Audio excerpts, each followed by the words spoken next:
Hello, my name is Braden Kohler. I am a graduate assistant at the University of Maine.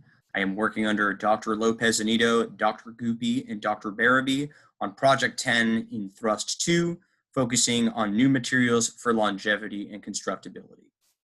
The main goal of this project is to better our understanding of carbon fiber composite durability in infrastructure applications.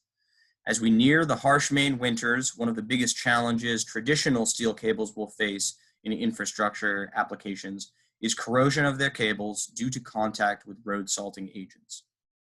Carbon fiber strands, on the other hand, have demonstrated a much higher corrosion resistance compared to steel, thus they have the potential to potentially replace steel cables.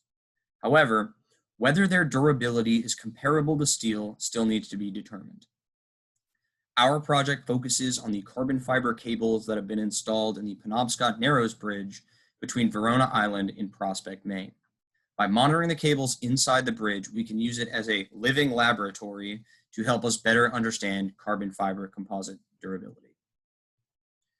To achieve this goal, our current research work can be divided into 4 major objectives. Our plan for the fall is to get this system online so that we can be collecting data remotely and continuously. The wireless system to be implemented will use a FISO Industries DMI conditioner that requires additional programming through LabVIEW software so that it can communicate via RS-232 protocols. To improve our predictive model, it will require a weather station to be installed to improve our performance. In doing so, we will be able to compare our data from previous years with our modeling program to determine potential changes in cable performance, specifically creep in the strands or potential anchor slippage. We will then be able to make our durability assessments on the cables after processing all of our collected data. The major outcomes of monitoring the cables allow us to see the daily changes in cable forces as well as potential changes in cable performance, which can be attributed to either anchor slippage, creep, or relaxation in the cables. This constant monitoring of the cables also lends itself to potential detection of icing on the bridge stays. The Ohio Department of Transportation has done extensive research into using predictive algorithms based on the current weather and temperature at the stays to determine icing conditions. Our team has been working with the Maine Department of Transportation to use this data acquisition system in the future to similarly detect conditions of ice formation or ice shedding at the bridge. Pictured here in Figure 1 is an example of the structural health monitoring system that is currently in place at the bridge. Sensing includes LVDT sensors in the chair of the stay to detect deflection of the chair, load cells to determine force on the cables, and both internal and external temperature. We also have fiber optic strain sensors attached to each of the composite strands inside each stay. An extensive literature review has been conducted to gain perspective on other testing done on carbon fiber strands in the infrastructure sphere.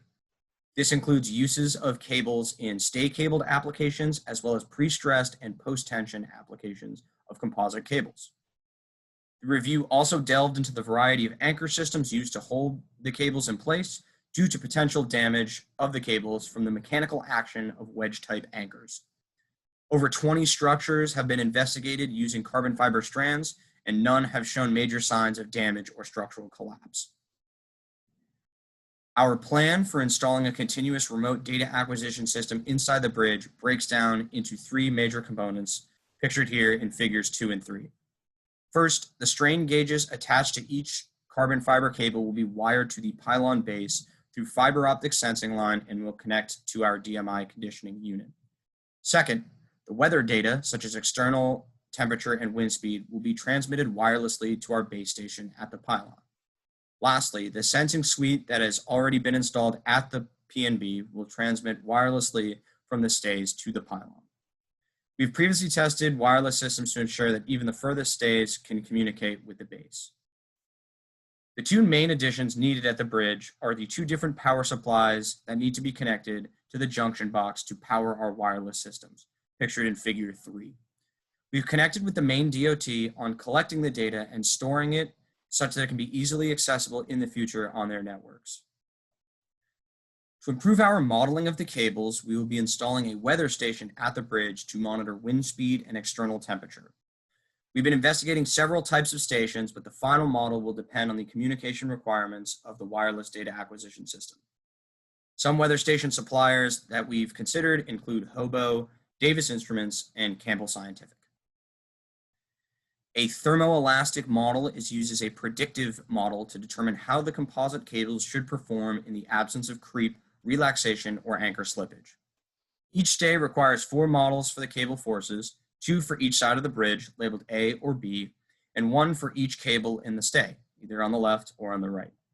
As we can see in Figure 4, the fluctuation of the cable loads mirror the external temperature measured. This is in part due to the difference of coefficients of thermal expansion between the carbon fiber composite strands and the steel cables that are inside the same stay. We can see that the modeled forces of the cable do not completely match up with the measured data, but if we look at the range of the graph, we can see that the discrepancy is only on the magnitude of 100 pounds out of the 26,000 pounds the cables face.